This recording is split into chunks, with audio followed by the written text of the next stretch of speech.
नाजरीन, मिली डाइजेस्ट में आपका इस्तकबाल है। मैं मुबारक उमरी। कर्नाटक में बीदर जिला के बसवा कल्याण तालुके में 21 सितंबर की रात देर गए एक मस्जिद के ऊपर भगवा झंडे लगाने का वाकया पेश आया है। पुलिस के मुताबिक नामालूम अफराद की तरफ से लगाए गए झंडे को हटा दिया गया है और मुकदमा दर्ज कर लिया गया है।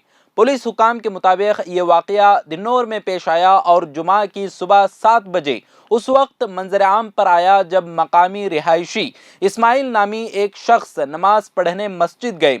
उन्होंने दूसरों को इसकी खबर दी और बसवा कल्याण पुलिस स्टेशन में शिकायत दर्ज कराई। पुलिस ने बताया कि नामालूम अफराद ने मस्जिद पर भगवा झंडा लहराकर अमन व अमान को बिगाड़ने की कोशिश की। उन्होंने झंडे को छड़ी से बांधकर मस्जिद की एक मीनार पर रख दिया था। हुकाम ने कहा कि इस वाक़े से मुस्लिम कम्युनिटी में नाराज़गी है, लेकिन पुलिस ने कार्रवाई करते हुए झंडा हटा दिया और मुसलमानों को यकीन दिलाया कि शरपसंदों को जल्द ही गिरफ्तार कर लिया जाएगा। एक और मकामी रिहायशी मोहम्मद फैजल ने मीडिया को बताया कि गांव में हिंदू और मुसलमान कई दहाइयों से अमन व अमान के साथ रह रहे हैं, लेकिन कुछ लोग भगवा झंडा लहराकर फिरकावाराना अमन को खराब करने की कोशिश कर रहे हैं।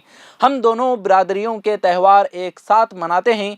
ऐसे वाक़यात से मजहबी जज्बात मजरूह होते हैं, जबकि बिरादरी के बुजुर्ग अफराद ने लोगों से अमन बरकरार रखने की अपील की और पुलिस ने मुल्ज़िमान के खिलाफ कार्रवाई का वादा किया है।